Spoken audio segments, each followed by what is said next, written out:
Ladies and gents, thank y'all for being here with us one more time again. Today we're gonna have a guest that's an old friend of mine. This is a cool cat. You guys gonna love this character. His name is Vincent Acevedo, and he's an actor. Anyways, bro.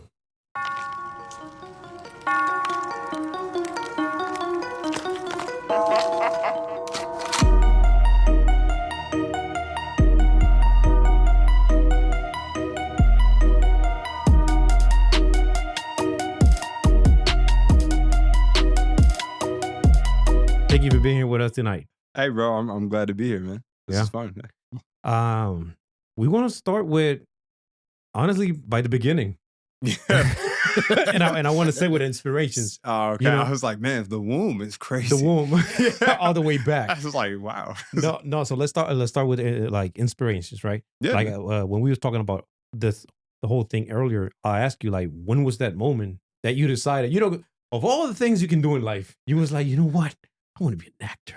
You know, it's actually it's funny. It is funny because I don't admit this to anybody. I think I just started telling people how the actual start was. Mhm. Now, my father, my entire life was like, you're an actor. Like he would tell me, I was an athlete. I played baseball, football, all that stuff. I was trying out for the Texas State football team. Mhm. And I couldn't even try out. My grades were bad. My father was sick at the time. So also my focus was more on my dad. Mhm. And there was a moment where I was like, I didn't really know what my path was. And I don't care how y'all feel about this, but this is how it started. Was I saw opening night, the 2017 Power Rangers film, Saban's Power Rangers, with Becky G. Fell in love with her. Thacker Montgomery was one of my favorites, and he's he's not even that old. He's like, his performances just in general. And I watched that film, and I don't know what it was, but I was looking at it, and I was in theaters, and I was like, I could do that. I want to do that. You talking about Power Rangers? Yeah. Yeah, the Saban's Power Rangers. It's a 2017 film, and it's got a good cast in it. And it was more of like a drama than like a goofy. Stop gaslighting us, bro. He's like, it's Power Rangers. He's like, what do you mean? No, I'm just messing with you, bro. No, man, that's funny. Yeah, no, but it's it's crazy. I thought you would say something like Goodfellas. No, and you know what's funny is like me being Italian, and, Mhm. and I get this a lot. Everybody's like, "Oh, you love Al Pacino, and what about this?" And I'm like, my favorite Italian American actor is Joe Pesci. It's not even close. Oh, That's like, Gucci. Yeah. yeah, hands down. Casino, mad underrated. Casino. Mm-hmm. That's my favorite film with Joe Okay. Pesci, hands down. What you think is his best performance? Joe Pesci. Casino. Casino. Mm-hmm. He really he allows you to kind of go through the emotions when you're watching a film. Okay. You know, you look at him and you're like, no, he can't be intimidating, but he can be. And he shows it like in almost everything that he's in. And then Uh-huh. he knows how to be fun. You know what I mean? He knows how to be charismatic. That takes a lot of skill. Not everybody could just go on camera and fool so many people, right? Yeah. But you look at Goodfellas, look at Casino, look at all this other stuff, and you're like, Yeah. If you're a Goodfellas, it got my favorite scene. Like when he was doing that joke with the. No, he said a joke. And the other guy was like, "Oh, you're so funny." He's like, like, "What do "Why? you? Yeah, I'm a fucking clown. Am I clown you? Do I I amuse make you laugh? I amuse you? yeah. That was funny. And talking about actors, bro, who you say were some role models in the beginning?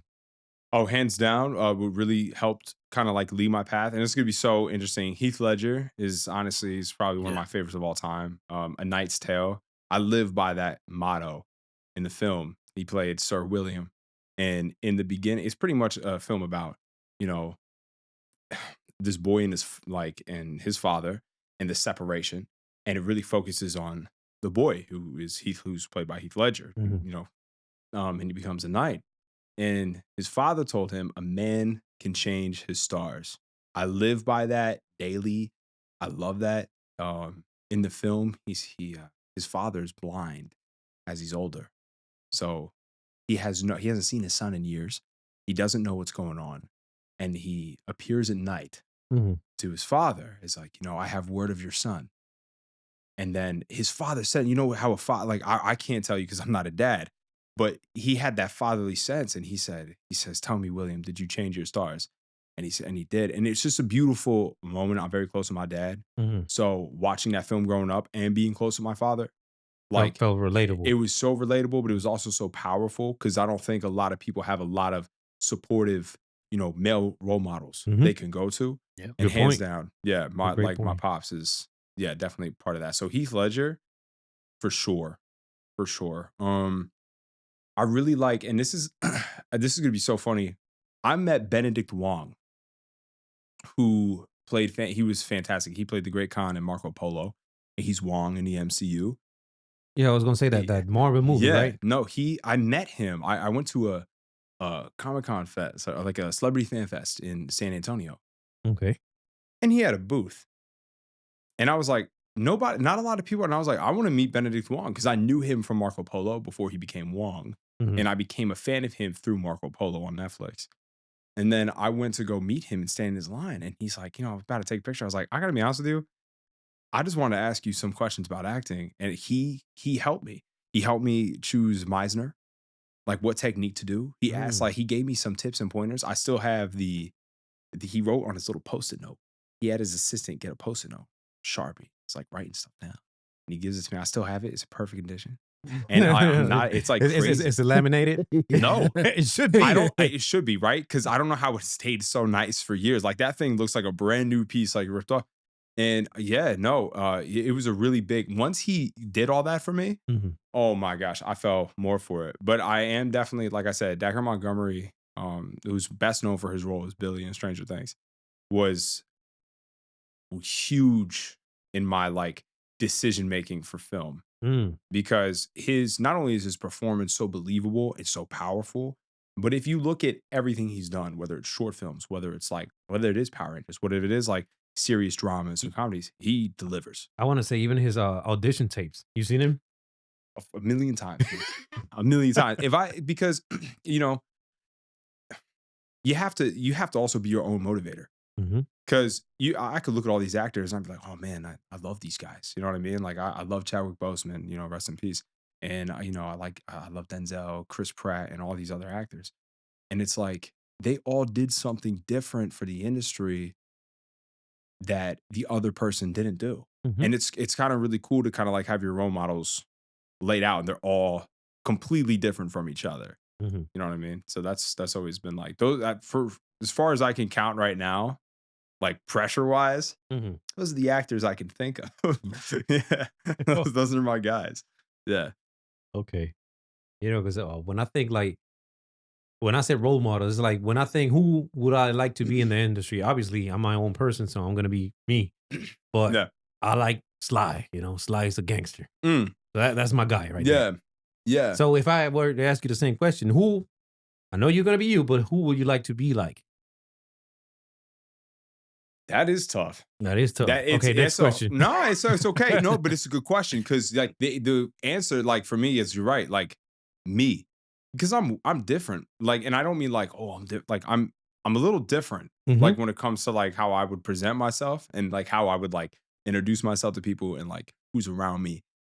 I'm signing everybody's stuff. If people come to me and they're excited and they're there for me, I'm gonna do what I can to give these people what they came for, right? Exactly. Because there's a lot of times that you see like people who are like very rude to other people in the industry and they're like, man, that's everybody has a bad day. So, everybody could be like, somebody could cherry pick and be like, oh, well, I heard this person's horrible. Well, you don't know how long they were on set for.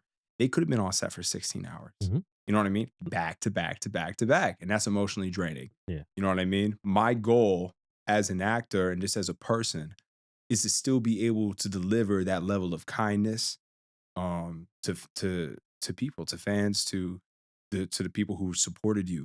You know what I mean? From the beginning. Because they're taking their time out of their day to watch your stuff to be like, yeah, that's a person that I look up to. That's the person that I want to be. You know what I mean? No. Yeah. Go ahead, bro. No, I'm just glad that you mentioned that because you're talking about actor part, but people also, they got to understand because they think they see the movie, they only took an hour and a half to make the whole movie, but they forgot about the 16-hour part on set, back to back, for 6 months. It's a lot, yeah, and that's the thing. Like I did this film, and I was 16 hours a day for like a week, and I was like, oh my gosh, I had to have the highest energy like on set for this film. And I was like, man, I was so drained, and this just came around. I was like back into it, but full character at all, and I feel like, who am I to be rude to somebody who helped me be where I am? Who essentially pays your bills. Exactly. Yeah. Yeah, it's true. Mhm. You know what I mean? I'm thankful for that, like that progress and that process that I had from where I have started, which was nothing, Mhm. to where I'm at now. And that's exactly what I wanted to go next. What, like, from how you started in your career, you know? Yeah. Because you'll probably say something along the lines of, I want to be an actor, so I'm gonna get my headshots ready and go into auditions. It doesn't work like that. No. It's actually a big. I remember when I first really got into acting, my father and I were the only ones who kind of like, let's do research, Mhm. kind of figure out where we're going. Okay. And I'll never forget, he sat in his chair and is like, he had a long day. He sits in his chair and he just starts looking up like how to start, become an actor. So I did all the basic steps. I got the websites, and, I had a friend of mine take beginner photos, which are great. Like, the quality matters and headshots do matter. But Mhm. when you start off, as long as you can just get headshots and you have that way, like a connection or somebody who is a photographer who could take some decent headshots when you start, get that. It's so important, because I didn't have much. So, No, and the thing is, headshots, they growing up, oh yeah, they could be very expensive. yeah, no, they are. And as when you're an actor and you do make it and you become like A-lister or B-lister, whatever it may be, these people who do take it are going to charge so much more, rightfully so, right? Because, you're using their product, right? But no, when I started doing all this, this is crazy. I drove 16 hours to be an extra in a film, in a major film. And I saw myself in theaters. It was so cool. And I was just an extra because I thought that's how you had to do it. So it was me and my brother, Trey, and he went with me, and he was like, you're crazy. He's like, let's do this. But he was so excited because none of us understood Mhm. what it was. And I'm not getting paid anything. I'm like literally sleeping in my car to be an extra in this blockbuster film. And I fell in love with it. I did. I was on set, and I said, I'm doing this for the rest of my life. There is no backup plan. There is no plan B. And from that point on, I started looking into classes. I started looking at what suits me. And then after that, I started really honing in what I was doing, the technique, the style, getting rid of those insecurities about myself and that feeling of like, oh, I can't do it. That like stage fright. And I got rid of all that. And it was hard. And trust, I mean, I still have, like, there's times I get up on stage and I'm like, you're always going to be nervous. Mhm. It don't matter. It could be a short film. It could be a literal television show. It could be anything. It could be your turn in class. No, yeah, like, as you know, right?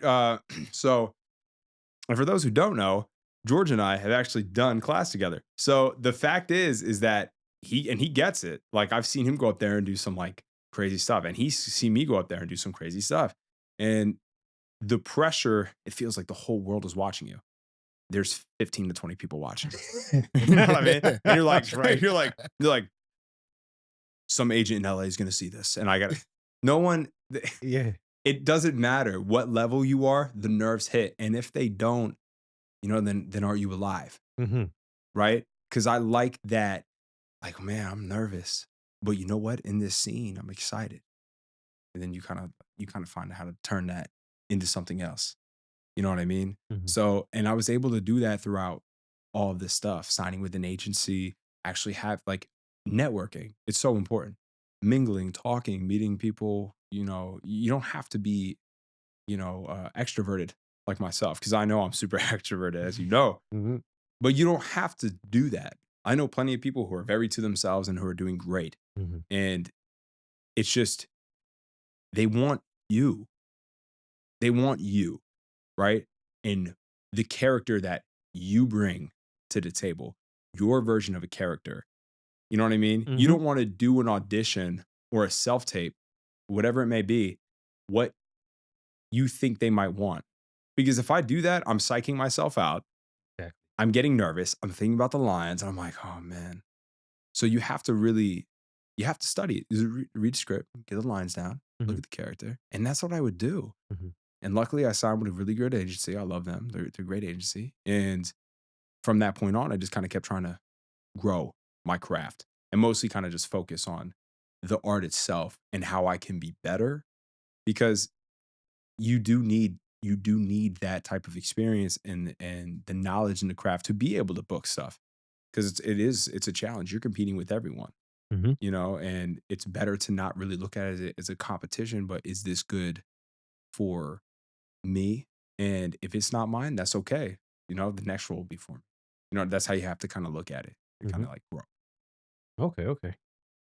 Bro, and I want to ask you, since you mentioned earlier about your advice on going after like the Meisner technique, right? Yeah. Yeah. Um, was that the reason you pursue that technique, or you started? Okay, if anything, Yeah. which one did you start with? So I actually started with the Meisner technique. You did Yeah, I did. not knowing. No, you see, what I actually did was I did my research. And Okay. I just looked online, and I found my coach who was from where I was from. She was from New York. I was like, oh, great. Like somebody like me, right? And just looked at the background, looked at the site, and I was like, yeah, let's look at I'm gonna look and see if I can schedule an interview. Mhm. And I took my dad with me because she tells me this. She will tell me this to this day. Shout out Laurel. She'll tell me to this day. She'll be like, I remember when your dad came in with you. Such a good father. She's right. He's a great father. And it's like she knew I'd be in the class, Okay. off first rip. But I had so many walls up. And the Meisner technique it's truly knowing who you are. It's like living truthfully, as they say, under imaginary circumstances. Mm. But there's so much more to it. You know what I mean? Mhm. It helped me break down my walls, help me be vulnerable with anybody in the room, and be able to truly listen and understand what's going on. So there's a scene that's not just bland. You're feeling what they're giving you, Mhm. and it's not fake. You're in that moment. You're in the moment with this person. If I have a scene with George and I'm doing that scene, I'm listening to what he's saying. I'm not waiting for my lines. I want to see how he feels in that moment and then Mhm. respond in that moment.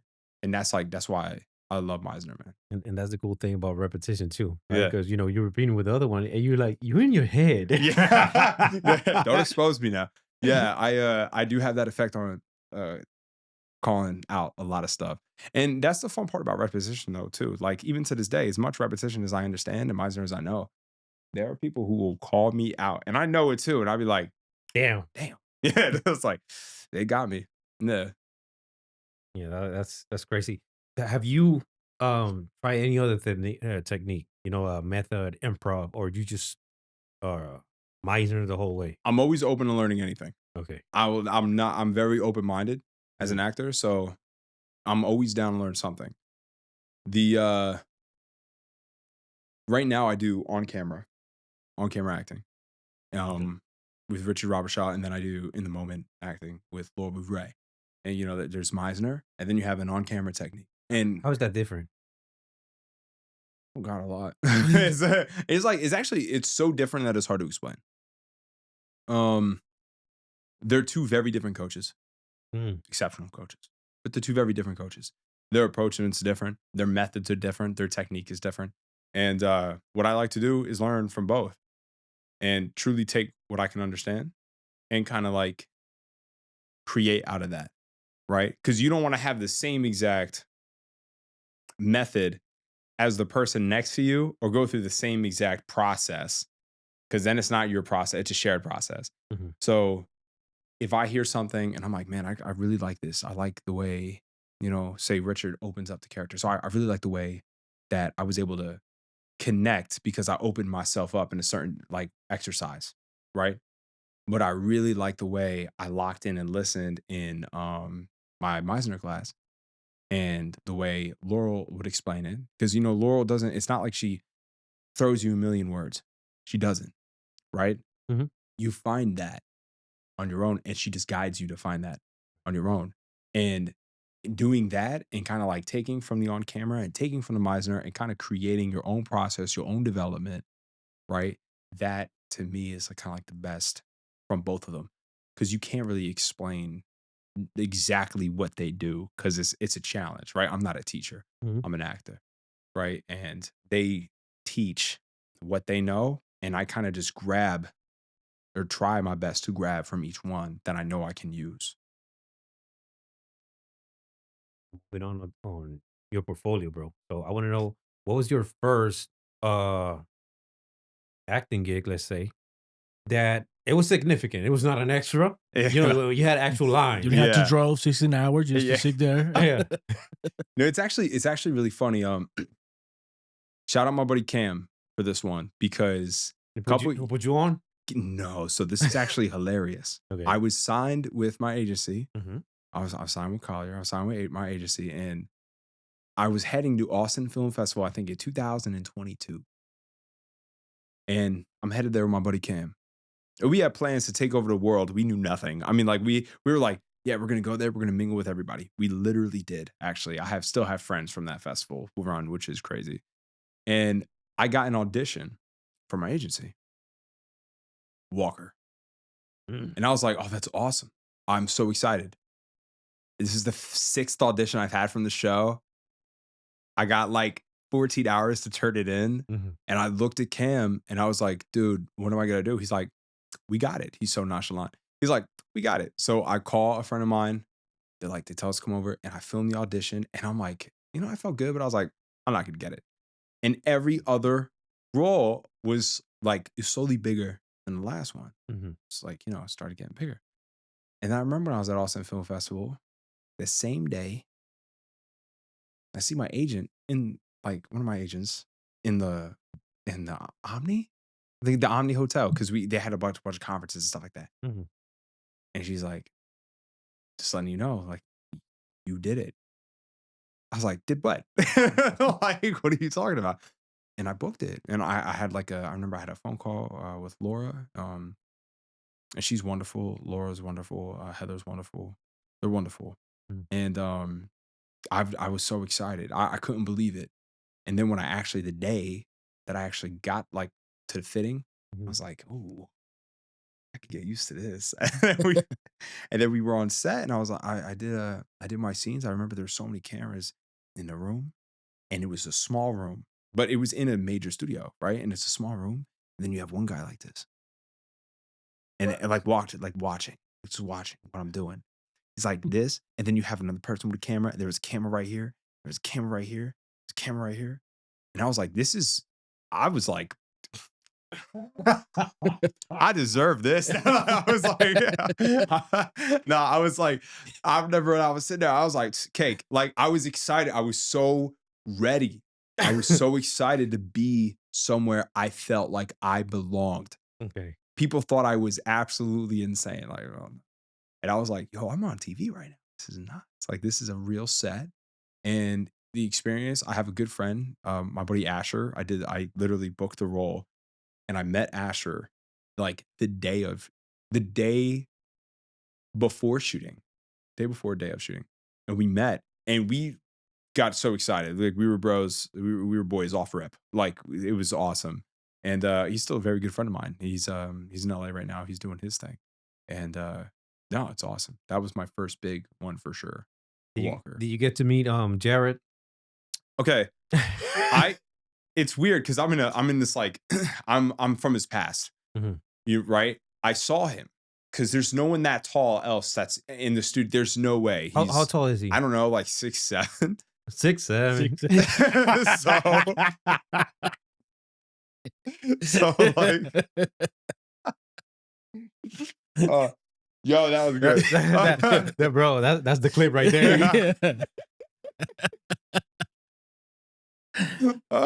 Yo, find out next on Jackass. No, that was good, yo. I'm getting red. Edit this out. Yeah, look at this. I saw a tall shadow of a guy looking direct. Like, I'm putting on this military outfit outside, and there's like this massive studio, and I see this guy just standing there, tips his hat. And I look and I'm like what else am I? I don't have a hat or anything. I'm just like, is that chick? Like, what am I doing? But yeah, I saw him. Did you immediately go like, hold on, I gotta be so cool. I gotta act super cool in front of him. Yeah. It's Jared Padalecki, man. And you know, it's the funniest thing is like my brother, like Trey, I've told you about Trey. Trey loves Supernatural. Like that's his show. I do too. I do yeah. too. Yeah. So when I told him I was going to be on Walker, he'd lost his mind. He was like, I got to meet him. I need to know him. I was like, I don't have any scenes with him. I'm sorry. And he was like, I mean, I'm still proud of you, but that's way less cool. And I was like, I'm sorry. Yeah, I was like, wait. No, but I did. I met some known actors. And I made good friends with them. And I still keep in touch with them. They're great. I still follow their career paths. I know a buddy of mine, he had a film on Netflix not too long ago. And I think he has another one coming out and he's doing really well. And he's on the show too. So it was really cool to kind of like get that experience, but not only just that experience, it's like the network too, right? The network is wonderful. And it was so great because I talked to everybody. Okay. Like I didn't just stay in my trailer. I didn't do that. I was literally every scene we were shooting that day, I was there like hours. I was watching other people perform because I was like, this is what I want to do. Why would I want to be anywhere else? You know, they were fantastic. Like, you know, costume, so kind. Hair, wonderful ladies, wonderful. Like makeup, wonderful. So it was like you meet all these people and then like you're sitting there and you're like, you just fall in love with everything that's around you because it's exactly what you wanted to do. And now you're like, wow, I'm on a TV show right now. So I think that experience from just like being or like having the chance to be on it was super exciting. That's yeah. How was seeing that from the other side, like through the screen when you saw yourself? Okay, so this was one of the greatest feelings because George was there. Yeah, and through a watch party. Huh? That's right. We had a watch party in my house, and me and my dad are like this. Like we are tight. His name is Vincent Acevedo Jr. and I'm Vincent Acevedo Jr. And he didn't know if I was going to keep that name for film. So watching my father's expression as where it says Vincent Acevedo Jr. on the screen in the credits, that was the expression I was like, I'm doing this for the rest of my life.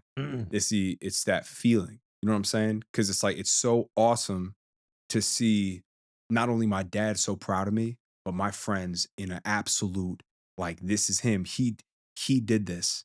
And I could not have done that without the actual support and love and this like massive community that's behind me of people that I met along the way. And it was absolutely incredible. Like just that feeling, seeing yourself and you're like, yo, that's me right there. That's crazy. Like I'm on TV, you know, and now you can see me on HBO on the same show. Not like, but you can watch Walker like on, I think, the CW app and the HBO, but you can. And it's like, it's kind of cool. I haven't seen the episode in a long time, but I think it's like cool to fact like, man, that's if I wanted to. It's pretty dope. If I had a Tinder profile, it would be like as seen on Walker. That's why does that? You know why I'm not laughing as hard? Because I know that's what you would do. I'm sorry, bro. You would be like this. I had a slight joke in there. Yeah, that's right. That's funny. That's all right. He's in my phone is Jorge of the Jungle, by the way. Oh, that's very creative. And nice too. I wanted to ask you, bro, as far as before we go into the big thing, the reason we're here, as far as acting, what are your goals, right? Yeah. How do you, because me, right, if I was pursuing acting still, I'll be content with being someone like, I don't know his name, the Mexican guy that's in there in every movie. His name is Hector. You know what I'm talking about? Yeah. You know what I'm talking about? You know what? Okay. Yeah, the guy's racing tonight. Okay. Right, it's actually so funny. I'm a sucker for these films and this genre. And as I know, I'm pretty sure you do, but I know, Hector, I haven't said anything about this. So my favorite genre is coming of age films, YA, young adult films, because I like the fact that everybody in some way can relate to it, and everybody can feel some way about it, whether it's cheesy, whether it's like, you know, corny, really funny, romantic, like a drama. You kind of get everything out of it. And one of my main goals is I love that. Like we were talking earlier about like Stranger Things. I would love to do a show like that where I get to just like totally embrace myself and become a character that people can totally have opinion on Mm. and kind of create their version of me. Like if somebody watches and I say I play the role of like Billy, so say I did Billy, right? Like in that role. Mhm. And somebody's like, "Oh, I hate him." And they don't know me, then I'm a damn good actor. Cause I'm like, you hate me off of, I was like, perfect, good. I'm doing my job. And as crazy as that sounds, that feeling of like, well, I love the show Outer Banks. Outer Banks is great, right? Because you can like relate to certain parts to that other people Mhm. don't understand about you. And you can kind of indulge yourself into that kind of world. Mhm. And that's like, I love that. That one of my goals is definitely to be, like create or be in a show, a film where it is something that people can go back to and watch and be like, man, this was good. Yeah, it's like I was talking to him about this the other day. Game of Thrones, right? Yeah, Yeah, I was thinking about that. Right? They can't even go out now. The Yeah. the actor that played the King Joffrey. Oh, He said he had to be careful going outside, you know, because people will be looking for him. and you know what's it's so funny because like one of my so it's so funny that you said that. It's every show has a character like that, which is so funny that people are like, they hate this character so much. 13 Reasons Why was the actor who played Bryce. And he was phenomenal. He was phenomenal in that role because everybody hated that guy. Everybody hated him. And it was like the thing that I love about being an actor, but the also thing that I really truly feel bad about is that people have to separate the actor from the person. Mhm. And people don't know how to do that sometimes, right? Because we're all working hard for something. Somebody has to play those roles. Mhm. Somebody has to. Give me that damn role. Yeah. And I'll make you hate me. I promise. That's the, you know what I mean? Like I like that. But I also, and I was telling you this, I think earlier. So I love a role where I do have that death that makes everybody feel something in some type of way. I like to have somebody feel just from what you're performing is probably has to be one of the greatest feelings in the world. If I'm doing something and someone's like bawling their eyes out, or if I'm doing something and they find it hilarious, they're laughing, they're having a good time, they're escaping their reality for a little bit, why wouldn't I want to do that? Right? Because that's what I do it for. I the performance, but the reward from it is the feeling that you get watching somebody else watch your performance on camera and be like, damn, he's good. Mm. And that's like that's a big goal of mine. And obviously the Human Torch. And you don't see it that often too. Like off the top of my mind, when I think of that perfect performance, the only one that comes to mind is well, a couple come to mind, but the main one is Christopher Waltz with Hans Landa, General Colonel Hans Landa in the Inglourious Bastards. Oh my god. Yeah. That's fucking that's I think the whole perfect. movie That's was perfect. fantastic. No, the movie's amazing, but Yeah. his character. His character. But I also think he's such an exceptional actor. He's an exceptional actor. I mean, it's so funny because I'm a sucker for films when it comes to I could watch somebody scene from a movie that nobody likes, and I'm like, oh my God, look at this performance. Look how great it is. Oh, brilliant. And somebody's like, what are you talking about? You know what I mean? But it's like that's what I love about film, right? Everybody has their own separate opinion Mhm. about something. Mhm. You know what I mean? And I'm sure we're totally gonna talk about that later because I got a lot to say about Stranger Things. Yeah, But we will. this is the funny thing though is like that you do watch those performances and you'd be like, man, I want to do that. That I mean, his performance was so significant to me. You see all these movie posters I got all over the place. You know, I get them custom made from this canvas store, whatever. Yeah. I was trying to get him, but I couldn't because you know he's always wearing a swastika. So when you send the picture, it'd be like, Yeah. ah. We need gotta to blur investigate out. on why you even want that on your wall. No, I'm just kidding. Nah. I had to throw one back, bro. Yeah. No, I can understand. Have you ever seen like it's real live action films are such an inspiration, but also animated films are such an inspiration. It is. It's like a old school Disney or like Wes Anderson's Fantastic Mr. Fox was brilliant to me. Isle of Dogs, brilliant film, right? And I could watch that all day. Because to me, I'm in that world. I'm still in that world. It doesn't matter if it's animated. It doesn't matter if it's live action. Like if the performance, the writing is good, like you're there.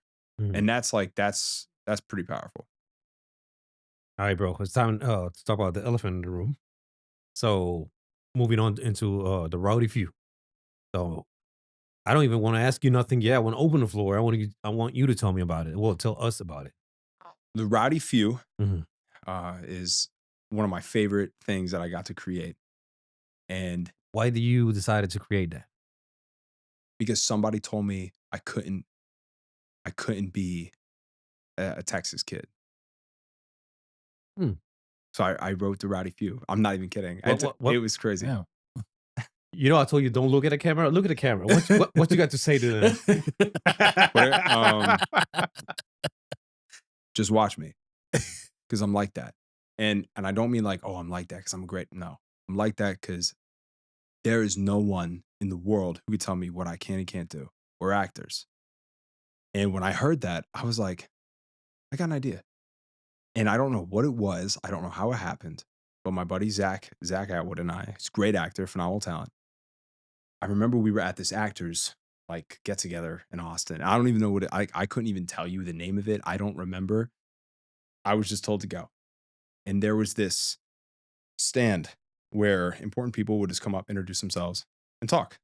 And we're the audience. So a guy goes up there by the name of Adam. Adam is fantastic. He's a cinematographer and he does so much other stuff. And he did stuff on like HBO, and he's helped with television and all this other stuff. And he's talking about how he wants to network with people Mhm. to try something.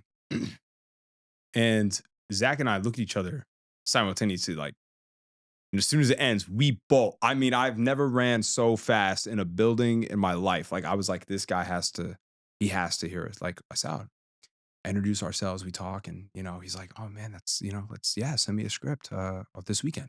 I'm like, yeah, me and Zach were so excited. You even had the script done yet? No. I was like, no. We were so excited. And he was like, yeah, let's do this, I was like, he liked our personalities and stuff. And I was like, I gotta write something. And Zach's like, yeah, like immediately. So you're like, don't worry, bro. I'll send it to you tonight. I have it on my desktop. I'm not even kidding. When I went home that night, started typing. And I wrote the Rowdy Few. And I'm so excited for people to see this because it is a Western. We spent a lot of time. I spent a lot of time not only writing, producing, and directing and starring in it. So basically, you wore all those hats. Yeah. And it was a process. It was like, bro, I have to ask you, how do you act and direct at the same time? You know what I'm saying? Like, Yeah. like how's that? Doing that in the moment. I had it was so funny because I had my dad on set. It was an extra, and he didn't believe it until we got to set. He didn't know what it would be like, and he was like, "Yo, this is legit. We're in a, Comanche event center, and I think it's in Lockhart. Okay, wonderful people, absolutely wonderful people. It was an actual saloon, right? Yeah, it was crazy. You saw how he said that? He said, yeah.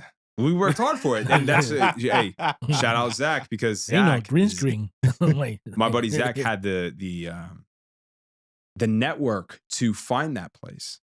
And these people are absolutely fantastic. I mean, we talked to them. I talked to them forever, and we got to set, and I was so nervous. I was nervous, but there was in that moment, I was like, this is what I worked for. So let's do this. Let's dive in it. And without Adam's help, and I mean this, just as a cinematographer, he was patient. He knew exactly how to kind of, guide me if I needed to. Hey, this is where the camera's going to be, and this is the angle how you're going to have. What are you thinking? Do you like that? And it worked with me so well where I could actually just do it. And the best part about this whole thing is the people in the Rowdy Few are friends of mine from the gym and my closest friends.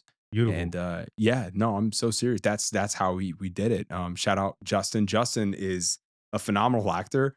and it should not be an extra. And I was like, can you be an extra? And he was like, absolutely. And wow, that's as humble as it gets. no, it was so fantastic. And he looked perfect for the like, and his name is Justin Roberts. You'll be able to see him in the film. He looks phenomenal. Right. And it's a 6-minute, 50-second short film, but it's beautifully, beautifully done. It looks wonderful. And the only thing that I can hope is that my writing is good enough and that it How long is it again? I'm sorry. 6 minutes and 50 seconds. 6 minutes. 50 Maybe, okay. maybe like just on the border of 7. And then for people to know, it was 6 minutes, right? Mhm. But how long it took it was the whole day, right? Oh my God. Yeah. It took Like, 6 minutes. 6 minutes? 6, 7. We didn't even have when I tell you we did this short film and we were taking shots, I cared, and this is probably on my end, I care so much about all these people being on set.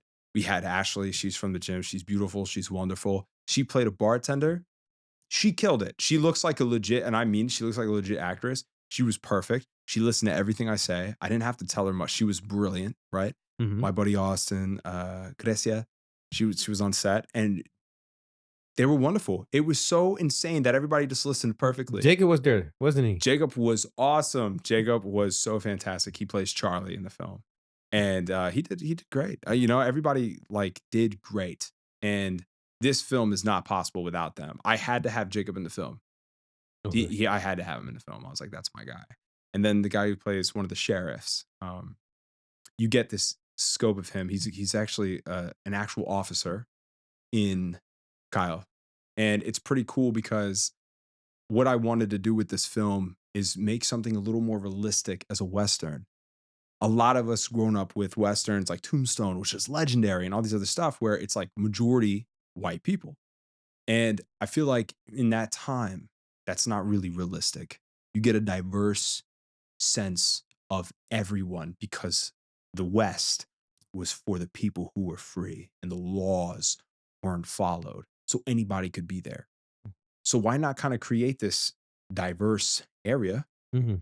Because that to me, that's more realistic than having a bunch of I'm just people who look like right. me. It doesn't really make sense. You know what I mean? And I get what you're saying because when I watched the movie Sinners, right? Oh yeah. You remember there was like a couple Asians. Yeah. I was like, is this accurate? And Yeah. I looked it up and it was actually accurate. Yeah. And I think that's what people miss the most is kind of being able to create a story around. And I grew up in New York, so I'm very familiar with diversity.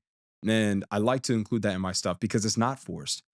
This is realistic. This is real life. You know what I mean? Like this is my closest friends are all had the chance to kind of see what I was doing and incorporating things that to me would be real. And the support that I had behind it was incredible. Okay. The rowdy few to me is something that hopefully, truly, we can capitalize on.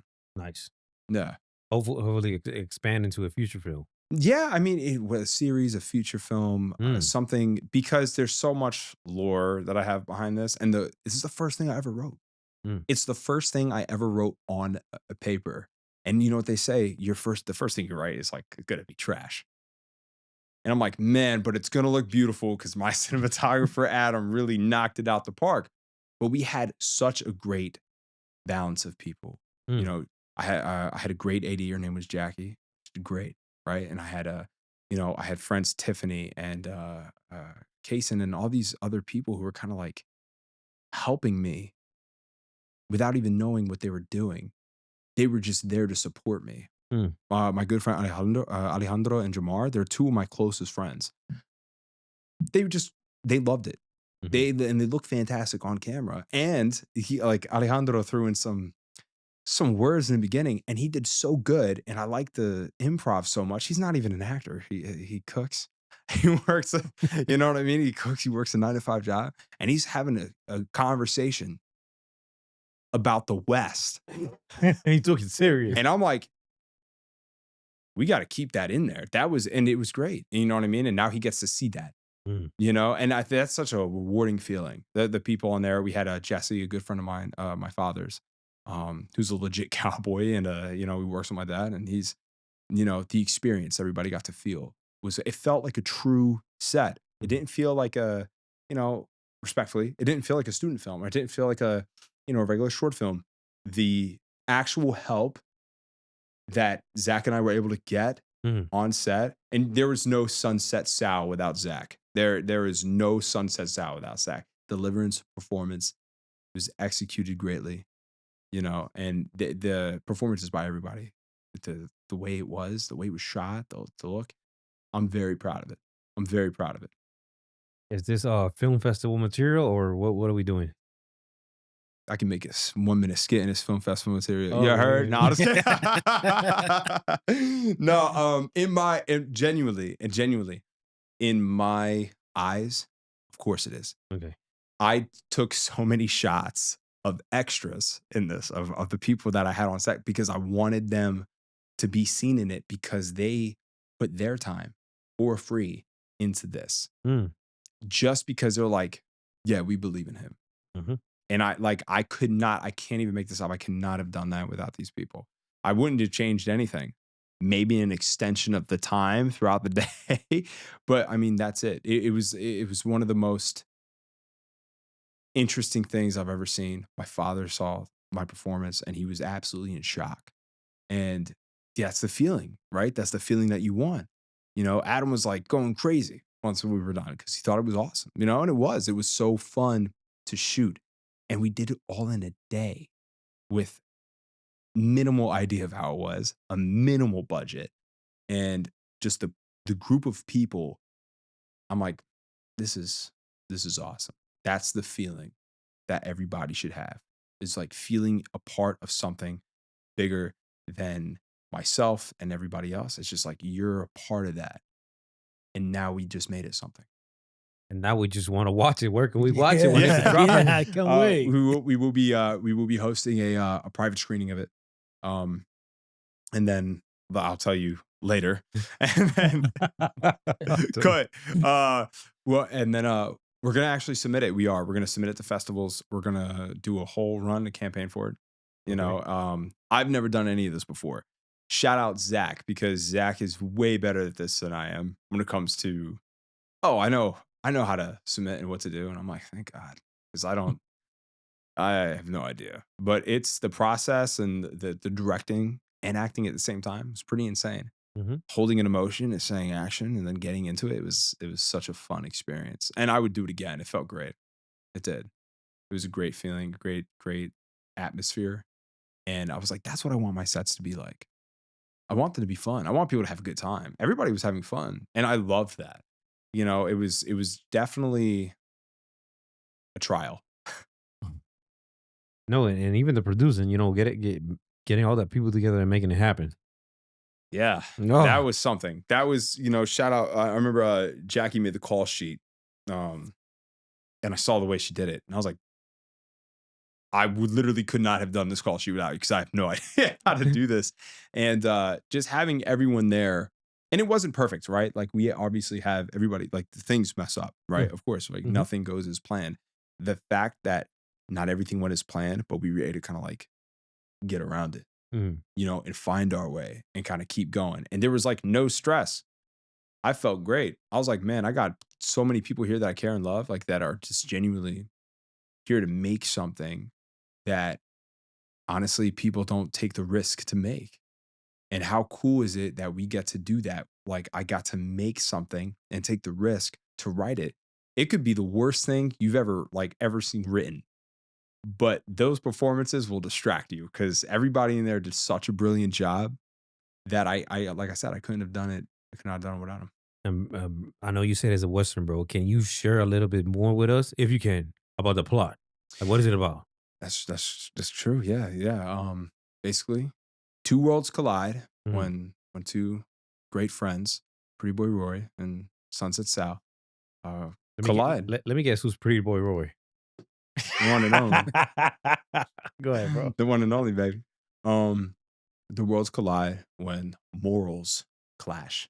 Mhm. And it doesn't just put themselves in danger, but also the entirety of the Rowdy Few.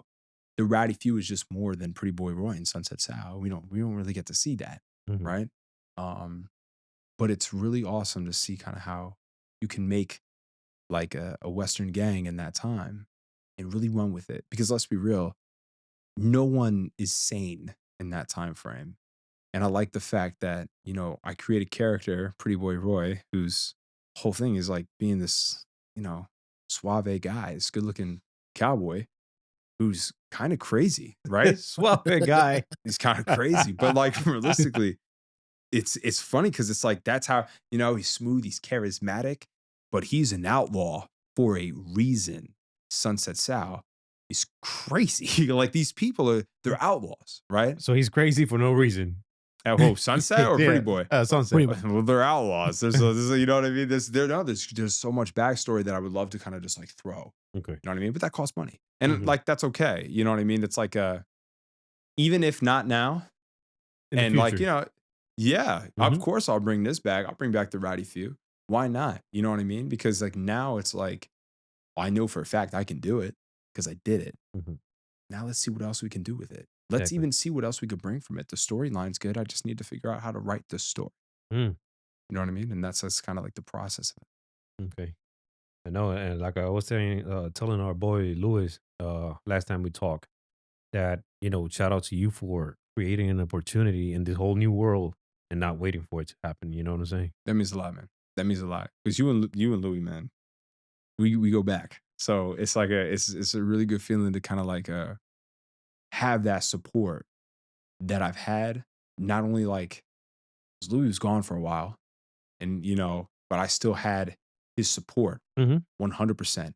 I still had George's support 100%, and just being able to have that motivation of two people that you can kind of look up to in a sense of like if they believe in me and if, like, my friends believe in me and my peers believe in me, why can't I believe in myself? What's holding me back is just me. Yeah, because you could be Yeah. your worst enemy. Exactly. Right? And it's like, how do you get out of your own way? You break that fucking wall down yourself. Yeah, you got no more excuses. No, you don't. You'll run out of excuses. Yeah. Yeah. And that's the thing with this career. And that's the thing with this career, right? The people who fail quit. That's it. I can make it today. I can make it tomorrow. I can make it when I'm 40, 60, 70. Doesn't matter. Mhm. What I do know for a fact is I will do nothing else for the rest of my life. I'm an actor. I'm a creator, and I'm going to take care of my people. And that's, to me, that's the way I envision life. What a way to close. Wow. No, I'm gonna kill that vibe right now. What I'll happened? kill it. What happened? We gotta act. I gotta ask this. What are your thoughts about AI Oh, in the No, I like Nope, I this like low. industry? you want me to be honest with you? Yeah. Okay. My honest opinion, the people in this world, and the creators, actors, all of that, writers, are too damn talented to worry about what a robot can create. Mm.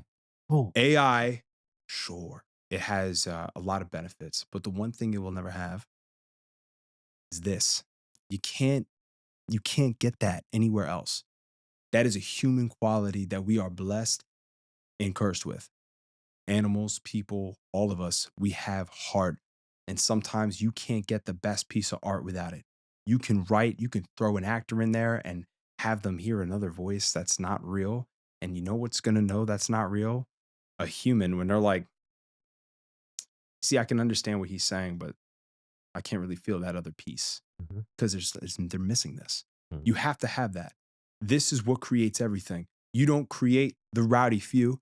You don't leave football for acting. You have this bond with your father, your brothers, your friends, your family without that human aspect. What do I think of AI in the film industry? I don't, because to me, it's not part of it. And if AI is used, it's not film. Mm. My bad. that's what I'm talking about. Yeah. No, that's what I was waiting for. Like, Yeah. damn. Yeah. That's hey. Yeah. Hell yeah. That's That's a hell of a clip. Nah, it's definitely I 100%. No. And I'm bringing to the table because a lot of people is like scared of it.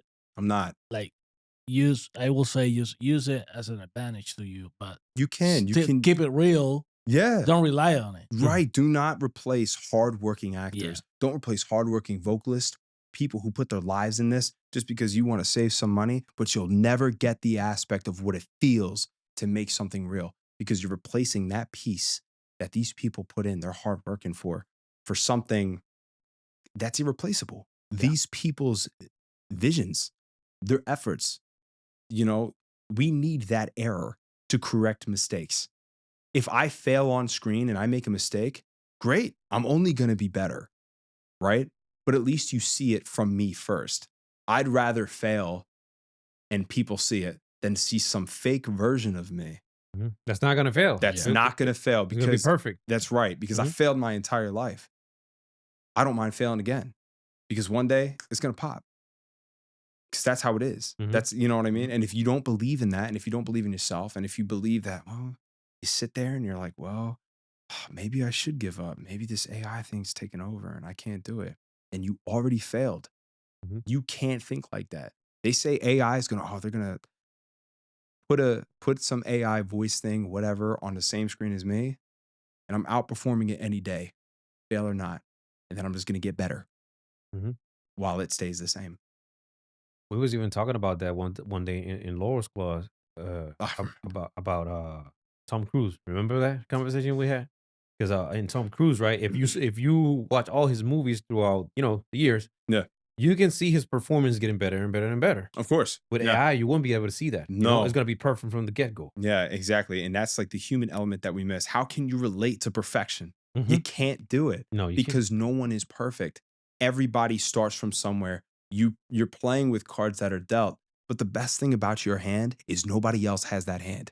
You're dealing cards that only you have. Shock the world. I can have 4 2s in my hand. Whoa. That's still 4 2. Right. That's a match. Right? You see what I'm saying? Like, it doesn't matter how low or how high. Yeah. It never does. What matters is what you do with it and how you keep going. The way I grew up, I did not expect to be here. And I would have never expected to be where I am today. And the fact that I am, it just shows that, wow, people are truly incredible and creative, and they're inspiring. And I don't know if I could be inspired by somebody who makes an AI film rather than somebody who created the Disney film Hercules or Wall-E or Ratatouille. Whoa. That's my film right there, bro. My car's name's Hercules, as you know. So that's what I'm saying. But it's like, you can't get that. You can't get a Heath Ledger performance. You can't get that feeling, that terrifying, that when we were talking about Joe Pesci, he delivers this fear. You can't get that from something that isn't human. Have we not watched iRobot? What are we doing? It's the AI. You can't get that Royale with cheese. That's the thing though. You can't, like, even you can use it. You can use AI. That's fine. Use AI. It does it. It benefits you in some ways. First off, there is like no control on AI, which is scary. Yeah. Right. But not only that, it's like you can use it for certain things to help yourself, to give you a little stepping stool to kind of figure out how to direct yourself in certain ways. But to put it in an industry full of creatives, it's not creative itself. It's just doing work that some people are too lazy to do, respectfully. So AI, to me, is just, artificial intelligence, you kind of need that in certain things, or that's how we grow. Sure. Get it out of film and let the professionals handle it. Oh, okay. My bad. Don't be sorry, George. Be careful. I was a slick one. Bro, before we go, is there anything we didn't discuss that was needed or that you need us to discuss before we go? Honestly, just like the last thing I can truly think about is literally just keep going. Keep going. Just don't stop chasing something. I have friends, and they know who they are, and they're probably going to watch this, who stopped chasing dreams that I always knew they could do. And they settled for something that makes them money. And I don't mind struggling, and everybody's path is different. But if you truly love something, don't ever stop doing it. Whether you want to be a cook, whether you want to work for NASA, shout out Aiden, who's going to school just to work. His dream is to be work for NASA. That's my little bro. Like, there are people who are chasing something that is so hard to get. but people are going to quit. You don't have to be one of those people who quit. You can start whenever you want. You could be an actor still if you wanted to. You could pick that right back up and be fine. And I would still support you. I will always believe in you until you prove me wrong. So if you tell me that you're going to do something, you already have my trust. I believe you. But show that to me. Please don't make me wrong, because I believe in you. So keep going, keep chasing your passions, and be the best damn version of yourself, because one day life ends and you'll never know. Damn. Thanks for the motivation, bro. Yeah. Leaving me here speechless. My bad, man. I'm passionate. I'm passionate about life, You love, are. film. I am. And that's the way it is, bro. Hector, my brother, you have anything? No, we're good, man. Well, You saying everything. We're good. you did. So thank you, ladies and gents. If you made it all the way to the end, consider sharing this with whoever you think is going to bring any type of value. And we'll catch you on the next one. Oh, hold on, Wolf. Before we go, my brother, where can they find you?